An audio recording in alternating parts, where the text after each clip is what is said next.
sommaire de ce lundi sport, le succès du Bike and Run d'Épinal, 1 point et c'est déjà bien pour l'US Rhin en l'étape, l'effort basket Mirecourt qui enchaîne, le BCGE toujours à la peine, des handballeuses spinaliennes qui se reprennent et le trophée des images de danse sur glace.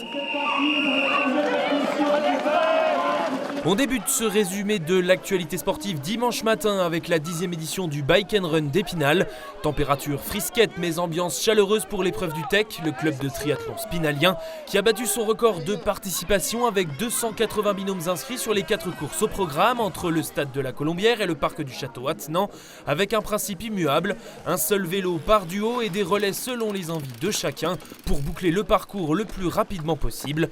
12 km en l'occurrence sur ces images pour les concurrents du format S. À la clé, un deuxième succès consécutif pour Raphaël Arnoux de la Vosges VTT, cette fois associé au Xertinois Yann Marais du team Raid Évasion Azimut. On était en forme, on a bien couru, c'était un parcours très roulant, donc pas trop à notre avantage vu qu'on vient le plus du VTT, et donc on a un peu adapté la stratégie au dernier moment, mais c'est passé. A noter sur le format XS, soit 9 km, la victoire des jeunes Ruben Chartier et Alexis Roussel de Vittel Triathlon, 13 ans seulement. Suite du challenge départemental de Bike and Run avec l'épreuve de Thaon-les-Vosges le dimanche 9 février. D'un stade à l'autre, direction le synthétique de la Haye-le-Doyen à Golbet, terrain d'accueil comme l'an passé à la même époque de l'US Rhin en l'étape afin de ne pas accumuler trop de matchs en retard.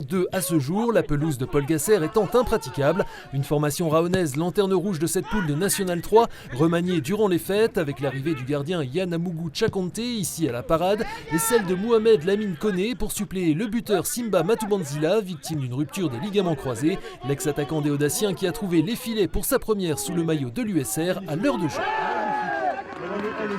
Face à Sarre-Union, les Rahonnais auront quelques occasions pour se mettre à l'abri, à l'image ici de Kevin Dumini, mais seront contraints au partage des points avec les Barinois qui égaliseront au bout du temps additionnel.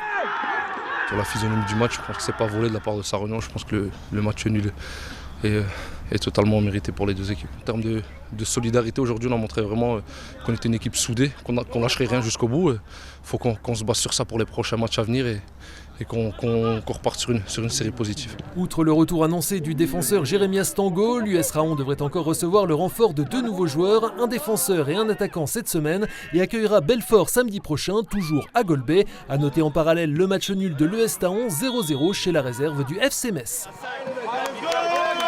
Double dose de basket à domicile samedi soir en National 3 avec un deuxième succès consécutif pour l'EBM, une première cette saison. Porté par un excellent Jikel Luz, 15 points sur les 19 de son équipe dans le premier quart-temps. Les Mircursiens ont dû s'employer face à Saint-André-les-Vergers, autre formation du milieu de tableau qui pointait à 2 points à l'entame de cette rencontre. Menés 53-60 avant la dernière période, les partenaires de Loïc Gigant se sont finalement imposés 78-72. Dans le même temps, choc des extrêmes pour le BCGE, lanterne rouge de la poule est toujours Fanny qui accueillait le leader Célesta.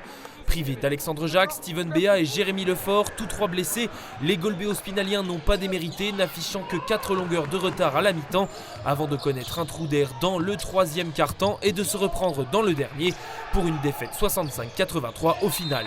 Début de la phase retour dans 15 jours, toujours à domicile pour les 2 clubs vosgiens.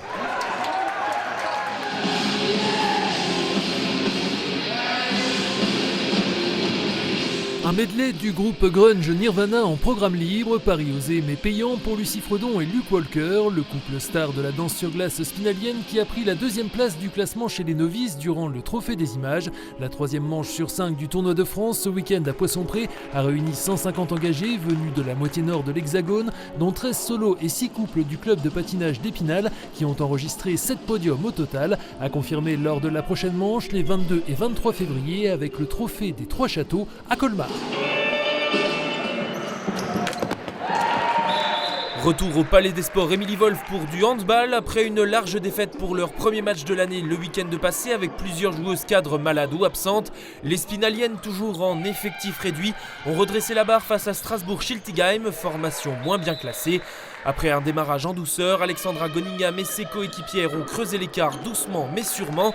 18-13 à la pause, 33-26 au final, qui leur permet de conserver leur 3e place. Le match passé, il nous manquait Mallory, donc notre pivot, qui est un poste clé sur notre projet de jeu d'attaque. Et là, ça a fait la différence. Elle nous met 7 buts, donc Donc voilà, contente de la retrouver. On arrive à mettre l'écart suffisant pour gérer tranquillement notre fin de match. Et ouais, ça reste compliqué en termes de rotation. Ouais.